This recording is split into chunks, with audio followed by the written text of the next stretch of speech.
everyone, Brittany Harlow, Verified News Network here, coming at you for VNN Live on a Wednesday night.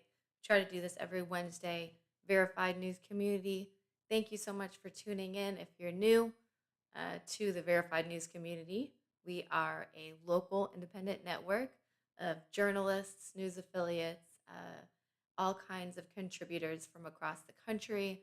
We're based here in Oklahoma, giving a voice to the voiceless and covering a lot of topics that you don't uh, traditionally see in mainstream media, which is where I come from. Uh, as always, I just want to invite you to be a part of the conversation here. You can do that. Bharlow at verifiednews.network is my email address. I got my phone here. I'll be checking my emails. You can drop a comment in the comment section. If you can hear my audio, if you can't hear my audio, that would be really helpful. Um, I have issues with that sometimes because I run everything myself. um, but I can see those levels look pretty good right now, so we're doing good. And then, of course, please subscribe, verifiednews.network. That is our website. If you go there, you'll see a pop up, you'll see a bar where you can input that information.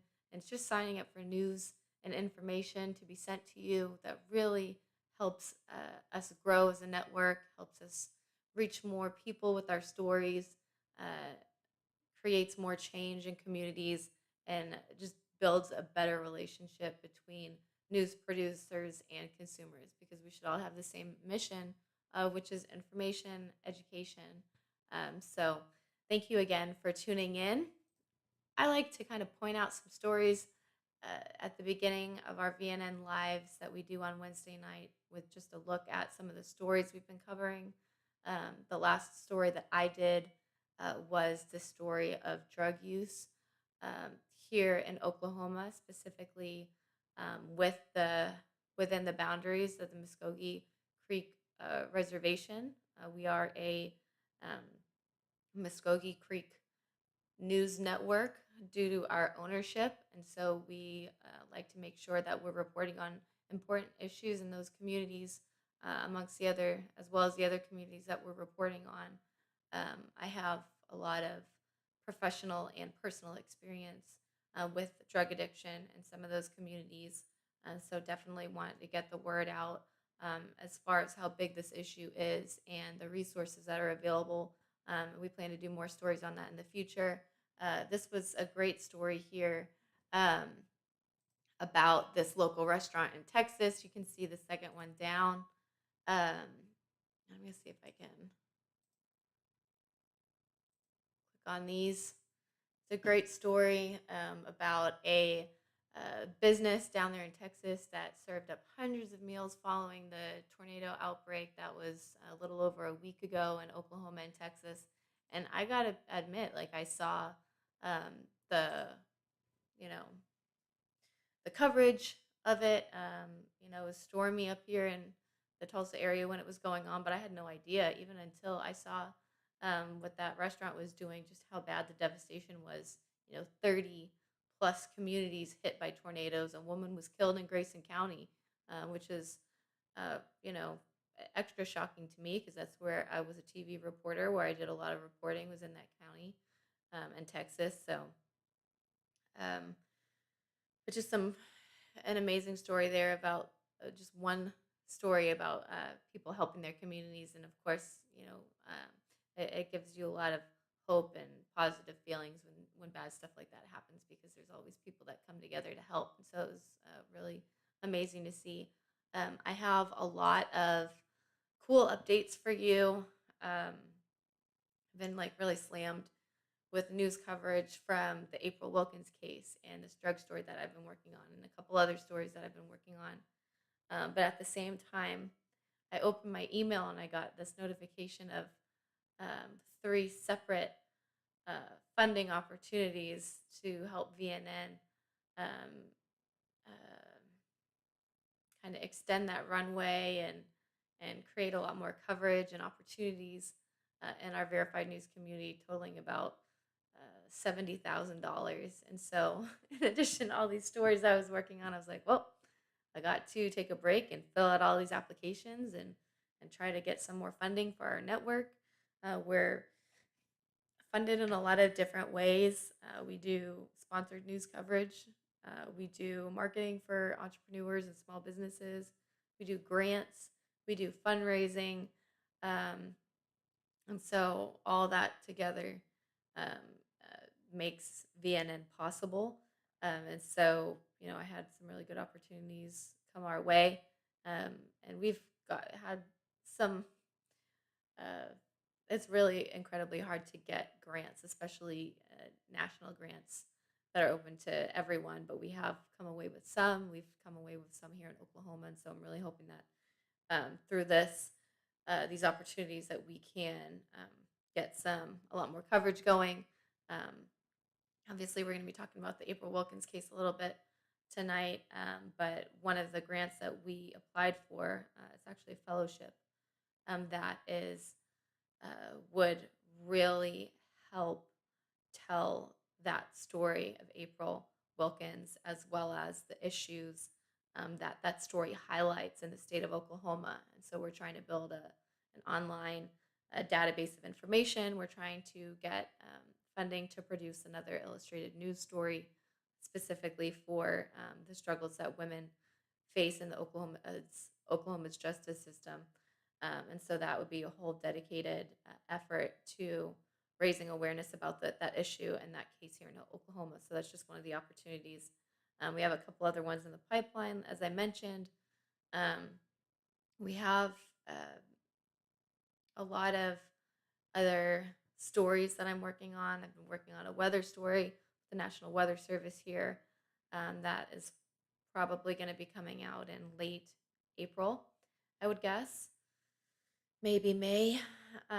We're going down to Fort Coffee next week to do a story about the freedmen and ancestors of freedmen here in Oklahoma. And then, of course, we got April Wilkens coverage, and that is essentially what the rest of I'm going to be talking about tonight. Um, I'm going to kind of head back over to our app here to visit the stories that we've done on April so far. You can check that out. The first one is one we did, I want to say it was last year, yes, released with the um, National Domestic Violence Awareness Month in October. And that was our initial story that we had done, introducing this story to the public because of how little coverage it's gotten for the last 24 years, which is how long essentially this woman, April Wilkens, has been locked up for. We did another story earlier this month. Um, why didn't she stay away? That really dove into the reasoning uh, why someone would stay in an abusive relationship, and then of course the fact of the matter, and which was true with this case and true with a lot of cases, is that uh, she didn't stay. She did stay away. She tried to stay away from him multiple times, and she really had no protection and no way of distancing herself, no help from police or from the justice system, even before she ended up killing her abuser. So I encourage you to read up on these stories if you haven't already. Of course, the last one, the Lone Crusaders, which I talk about April's niece and April's niece's friend who have come together to start this blog um, and really promote awareness of this case. And if you are unfamiliar, again, April Wilkens is a woman who is, I was beeping. I was making sure that I wasn't missing any comments there. Um, April Wilkens is a woman who's serving a life sentence right now at Mabel Bassett in Oklahoma for killing her abuser 24 years ago. And so this man was documented multiple times, multiple restraining orders, multiple instances of violence, and drug use, and taped recordings admitting to abusing and raping this woman. And she ended up it's a very long and horrific story about all the stuff that this woman went through. She ended up being put in a mental hospital by police um, who uh, took her there, um, citing, that she was delusional or crazy, uh, despite the fact that they had this evidence, these restraining orders, these protective orders. This man was arrested outside of her house with a loaded gun. Like, um, she was clearly not delusional. She was clearly in fear for her life and was being threatened and abused and just very mistreated by everyone who was supposed to protect her. And so, you know, a day and a half or so after she got out of the last mental hospital, she went to her abuser's house to try to talk it out with him. And he ended up raping her again that night. And so she killed him. And then she got sent to prison for murder. And she's been there for ever since, 24 years. And so that is a very glossed over update of this story, kind of a summary there. Um, and there's a lot more to it. And the fact is that the story is far from over. Obviously, she's still there. And she's had, been eligible for parole several times now. She got a parole hearing the last two times, but then this year she didn't get a parole hearing, and she's only up for them every 3 years. And so that was a really big, devastating hit earlier this month to uh, learn that not only was she denied a parole hearing this year, but the DA's office in Tulsa still, uh, despite everything that they put her through, and despite no real chance at helping this woman or understanding or even acknowledging that she herself was a victim. No, you know, uh, consideration of battered women syndrome, that uh, existing very real disorder of essentially being driven crazy by repeated trauma and fear and everything else that you undergo in a domestically violent relationship. Um, they still, even to this day, this year, they filed a protest saying that she deserved to be in prison for a lot longer time. And it's crazy to me, and we're still investigating it, and we're still looking at a lot of different um, parts of this case and trying to get more news organizations on board to cover it and bring awareness to it. But the fact is that this woman was beaten and raped the night that she killed her abuser. And the DA's office here in Tulsa still says that 24 years in prison for killing someone who did that to you isn't enough. Whew, whew. It's just, it's I kind of feel like I'm going a little crazy myself saying that out loud. That is crazy that this woman killed her rapist and abuser. Then, after he brutalized her and has been in prison for 24 years for doing that, and it still isn't enough. It's like, what? How much do we value women here, uh, and the lives of women, um, and just human life in general, uh, to say that that is not okay. That is not um, that it's not okay for you to defend yourself and save your own life if you're a woman from someone who is in the process of brutalizing you and most likely will kill you. It just sends like a very chilling message that uh, we as women are supposed to withstand that abuse. Um, and if it is between kill or be killed, then we should be killed. So that's wild. That's why we continue this coverage in addition to all of our coverage, because it's something that no one's talking about, and it's something that affects a lot of women. Oklahoma's prison systems are overrun right now, and a lot of those women are abused women. And so again, kind of circling back, we're really trying to push this new database if we can get the funding for it to support not just the lack of battered women syndrome on the law books in Oklahoma, but also the laws like the failure to protect laws that are in Oklahoma. Uh, so um, that is essentially where we're at right now. We are working with other news organizations. Anyone that will, has questions or wants our resources, they're free. Just ask for them. We want coverage. I don't view any other news organization really as a competitor, especially if we're all working to tell stories like this.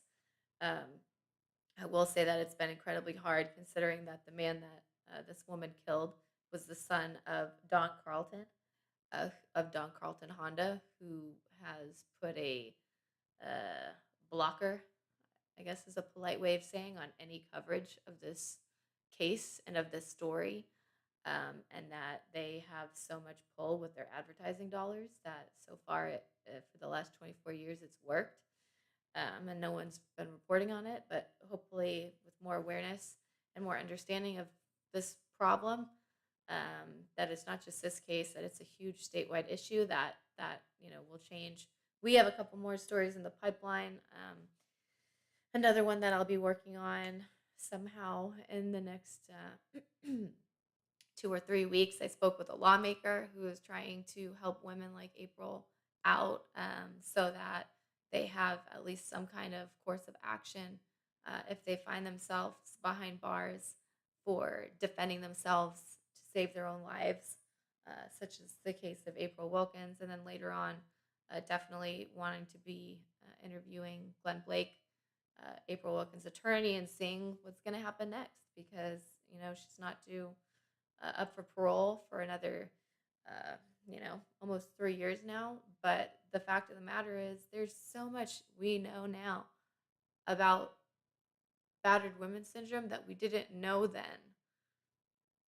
So that's why a petition has been started to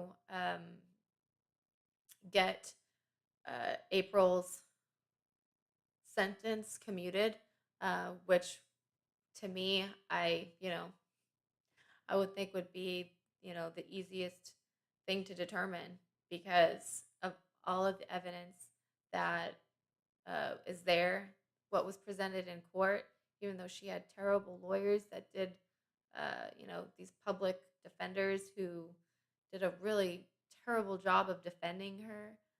But she has, all this quarter of a century of research behind her that shows, hey, this is a real thing.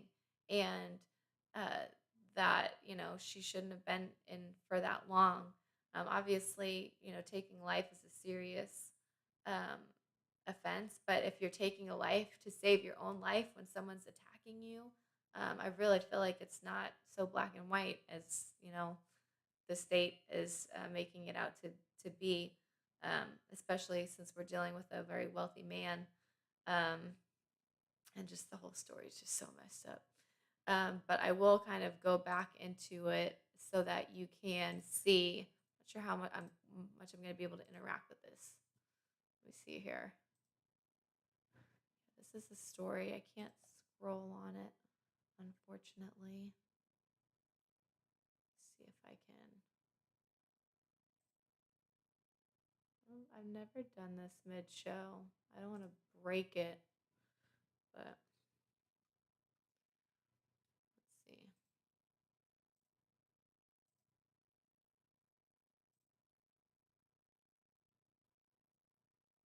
I haven't checked this in a while, but speaking of commutation, there is a petition right now to have April's sentence commuted. I want to see if I can add this mid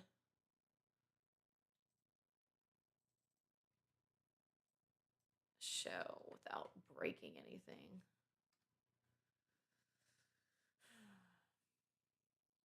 No. Wow, that looks really interesting. I did break it. Kind of, sort of, but that's what we got here. Didn't really register very well, but that's all right. Anyway, if you go to the story in our app, hashtag April story, the Lone Crusaders, click on the word petition in the article, and then you will see um, that there is a petition that's been started to commute April's sentence and free her based on all the evidence that was presented and what wasn't presented and what we know and what have learned about battered women syndrome in the last quarter of a century.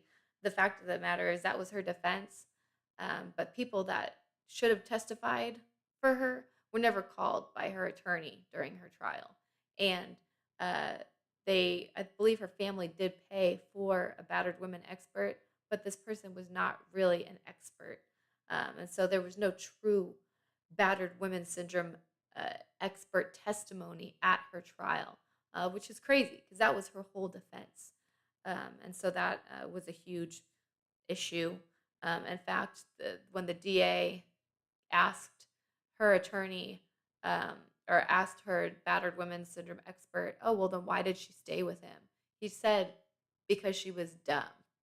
And like that alone was like, really, who are you working for? She was dumb. Like, no, she wasn't dumb. This was a traumatized, brutalized, tortured woman who had been tortured for months straight. She wasn't dumb. She was crying out for help. She was driven to the point of insanity uh, from fear and physical abuse. So that is a lot of stuff that should go into this commutation hearing. I'm really looking forward to talking to Glenn Blake soon. Again, that's her current attorney, um, and looking forward to seeing if he's going to be taking that route. If that has been in their plans, which I feel like is a lot more deserved than getting parole, which she should have never got life with parole to begin with, because it's just a nightmare. The last thing I wanted to conclude, which is I thought I was going to talk a majority about today. I'm kind of glad I'm burying this at the end here.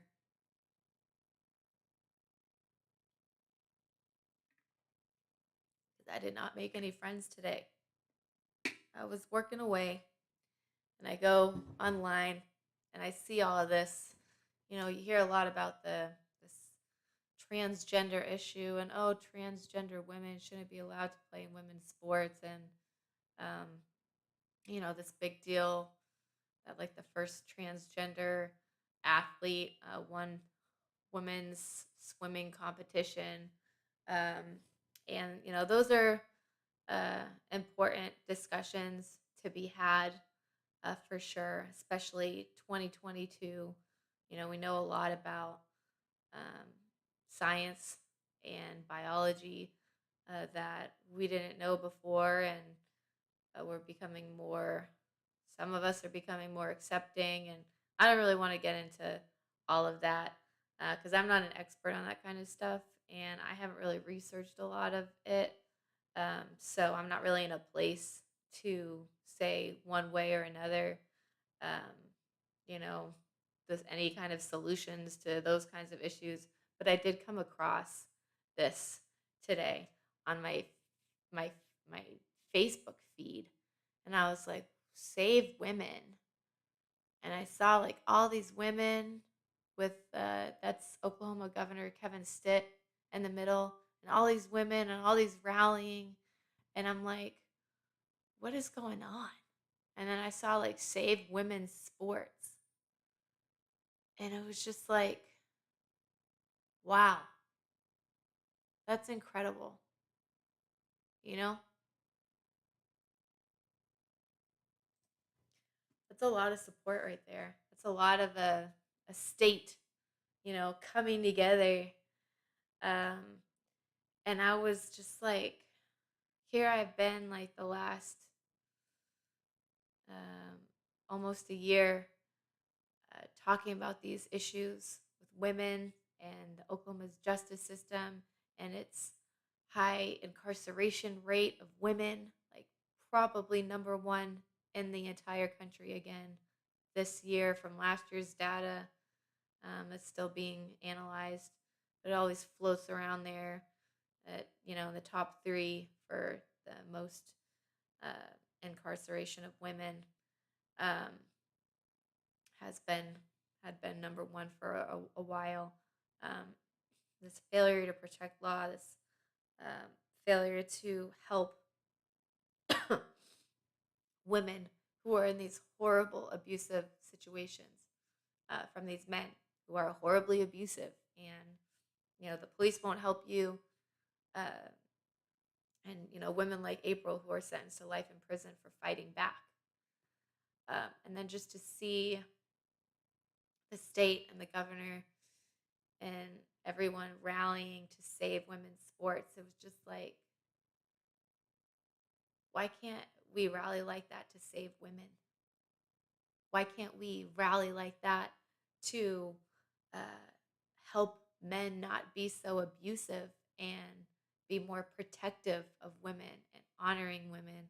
And, um, you know, we obviously are the more vulnerable species, I would say, of our, the the the side of this species, I guess.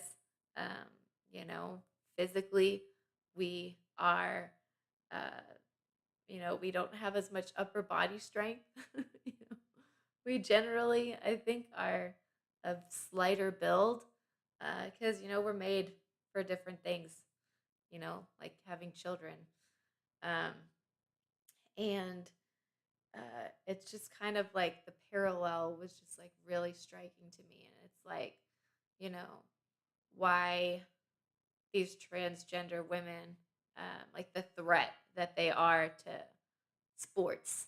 And it's like men are huge threats to women in the state all the time. And there's no protection against actual women from being raped and killed. Like there's not a lot to stop that from happening. And especially if you were uh, poor or if you're a minority, there's just not enough resources here to help and to uh, give any kind of power to women. And so I shared a April story on a few of those posts of the governor's uh, Facebook page, and it did not go well. I'll read a couple of the most interesting responses.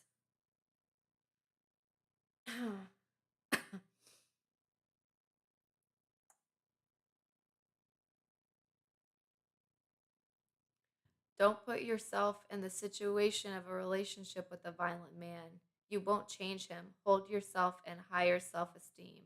Women are capable of taking care of ourselves without a man in the picture.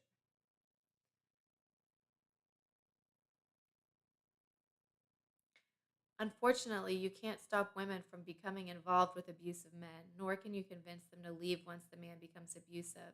The women have to take control of their own lives and not wait for the laws. So, the women are supposed to figure out some other way to just protect themselves, um, and especially figure it out for themselves after they get into a relationship with a man who turns out to be abusive or violent and someone they've invested a lot of time into this relationship with. Sometimes, they'll even have children with this abusive person. A really common tactic of abusers is to take everything away um, from your victim so that they are dependent solely on you. They have no money, they have no home, they have been isolated from all of their family members. And this person with nothing, who's been probably not only physically beaten down, but emotionally um, beaten down, mentally beaten down, this person is supposed to somehow rise out of the ashes and save themselves. We know that is not how that works. We know that um, people can't save themselves from that a lot of the time. And that's why it's very much turns into a kill or be killed situation, which is what Oklahoma women are being left with. And so, um, I mean, I get that there's a lot of work that needs to be done, but at the very least, we can help clean up our law books and the laws of Oklahoma that have been the same laws for over 100 years that unfairly um, put a lot of the responsibility and the blame on the victim, especially the female victims. And again, uh, such is the case, with April Wilkens, where she didn't come from a lot of money, um, and she ended up being drawn into this relationship with uh, the son of a millionaire, that she, uh, once that became violent, and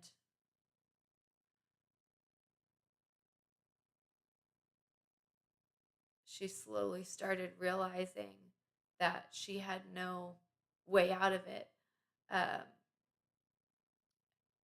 I can't imagine what a nightmare that must have been like to be in that situation where uh, no one will help you, and everyone's loyalty can be bought with money that you don't have by your abuser. And that, surely if you defend yourself after he beats you and, sexually brutalizes you, surely the people would see that and the evidence in that and everything that they've done to you and realize that you had a right to defend yourself. But in the state of Oklahoma, that is not correct. You do not have that right ever at all if you're a woman to defend yourself.